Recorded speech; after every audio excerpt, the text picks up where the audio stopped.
Look at this tweet. Can you guess the size? Well, to save some time, it's approximately 22 kilobytes in size, so pretty small if you ask me. But what if I told you there's actually a blockchain that can fit inside of that tweet? Not the tweet itself, but the space, the 22 kilobytes of that tweet. And I'm not joking. The information in this video is going to blow your mind. In this video, we'll be talking about the Mina Protocol, the world's lightest blockchain powered by participants. If you like learning about new blockchain technology that is at the bleeding edge of what is possible, then this video is for you, either for the technology aspect or for the investment aspect. I think both parts are super interesting. Keep on watching to find out more.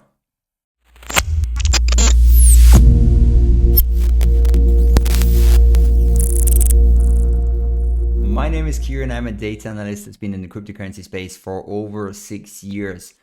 I've made a lot of mistakes, I've made a lot of money, I've lost a lot of money, but I'm here to give all of that knowledge to you so you don't make the same mistakes. If you're a regular to the channel, welcome back. If you're a new viewer and you want honest and trustworthy cryptocurrency content compacted into bite-sized weekly videos, then I highly recommend that you subscribe, as well as tapping the notification bell so you don't stay out of the loop, or don't subscribe if you don't like money. Mina aims to be a wallet that fits in your pocket, and I think this is incredible because many blockchains are actually in the hundreds of gigabytes in size, and Mina actually manages to compact this down into just a few kilobytes, and this is thanks to the zero knowledge SNARKs technology. We'll look at that in just a bit. It's scalable, secure, and decentralized. It allows for verification of the blockchain on a mobile phone. And I think this is incredible because if you look at the amount of mobile phone users worldwide, it's at 3 billion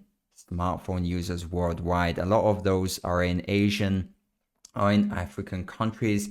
They might not have access to a computer, and their smartphone is the only way that they can do business or connect with family and do their finances and everything like that. So there's an incredible amount of smartphone users worldwide. Mina is a new cryptocurrency protocol which makes it possible for anyone to sync with the network on any device with full node level security, while only downloading a few kilobytes of data and completing a few milliseconds of computation compared to gigabytes in traditional cryptocurrency protocols. So what makes the Mina protocol work? Mina is powered by proof of stake as well as zk-SNARKs technology. zk-SNARKs stands for zero knowledge succinct non-interactive argument technology. So that's definitely a massive mouthful, and what that basically means is that this is a type of a cryptographic proof that guarantees authenticity and genuineness with a small footprint.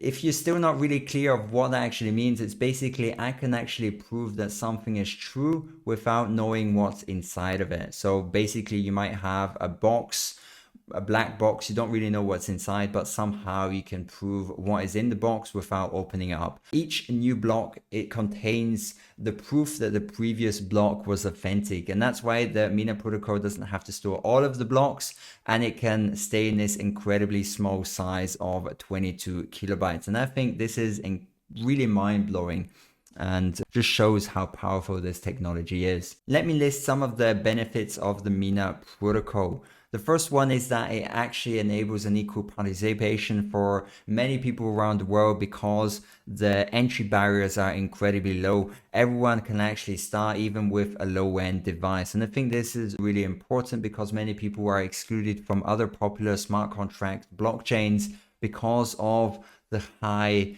device requirements. You might have to have a very powerful computer to run a validator on Ethereum, or you might have to have much higher funds in order to pay for the transaction fees and things like that. So this is good. It allows people with low-end devices to participate and become a node, be able to stake, become a snarker, and earn rewards by securing and participating in the network. This ensures a massive amount of decentralization because, like I mentioned, the barrier to entry for becoming a node is incredibly small. So people that hold the Mina token can participate in all of the rewards without second thought. They can just use their phone for that, and it doesn't have to be a high-end device.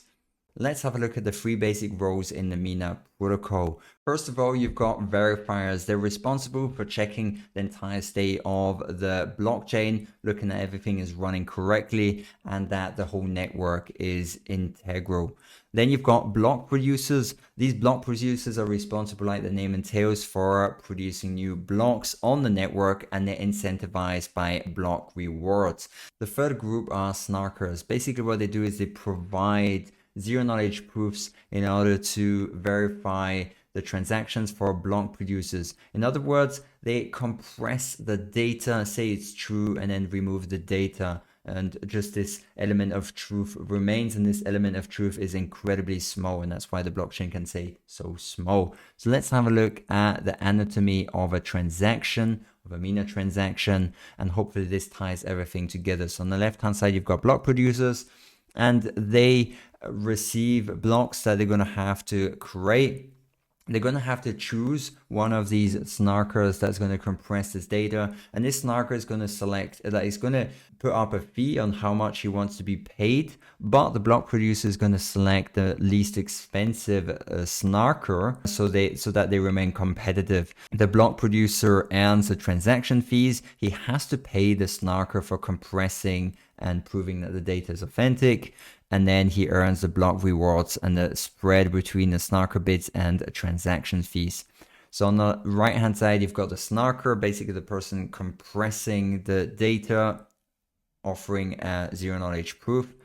So SNARKs recently added transactions, sets bids to sell the SNARKs at a competitive rate. It can't put them too high, or no block producer is going to actually select him.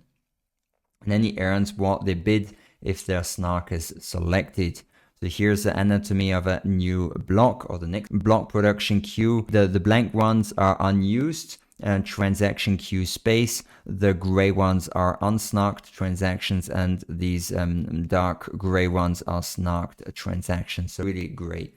Now, talking about staking, people that don't really want to become a block producer, what they can also do is they can delegate their Mina to a block producer. They're going to have to pay a small fee, but it just means that they don't have to become a block producer themselves. They can just say that the block producer is allowed to use their Mina funds. They're not actually removing the funds from the wallet, but they're just allowed to say that they've got it. And that's how people that own Mina can earn some rewards without becoming a block producer. Let's have a look at the tokenomics of the Mina protocol. The base currency is Mina, and it's used for all of the activities in the network. It's a form of payment as a reward for network participants.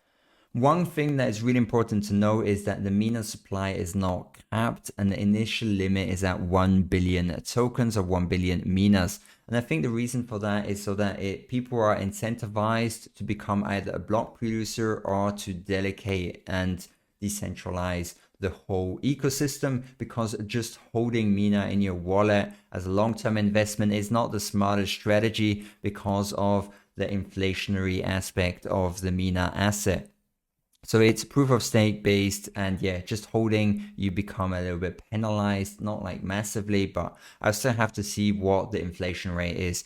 One thing is pretty awesome is that the Mina protocol is using an adapted version of the Ouroboros consensus mechanism. Ouroboros is from the Cardano blockchain, and yeah, the Mina protocol is leveraging two really powerful technologies. You've got the Ouroboros consensus mechanism, and then you've got the zero knowledge SNARKs, and both together it definitely delivers a massive punch. The protocol is working to avoid the big dilemma that many other blockchains are facing, and that is of their own success becoming way too big, too cumbersome, and yeah, that causes like high fees, low scalability, and so on. So they're trying to move into that area, and they're definitely going to have to prove themselves with the decentralized applications. I think they call them snaps. People are going to have to use it. They're going to have to manage and attract a massive amount of people onto that blockchain in order to be competitive in this like incredibly competitive space. Me personally, I think it's going to be a solid mid to long-term investment, depending on how many aspects of their roadmap they actually managed to fulfill, and how the hype and the network effect is for their blockchain, how fast decentralized applications can be developed. Let me know in the comment section down below what you think about the Mina Protocol. And with that said, I'll catch you in the next video. Have a good one. Bye bye.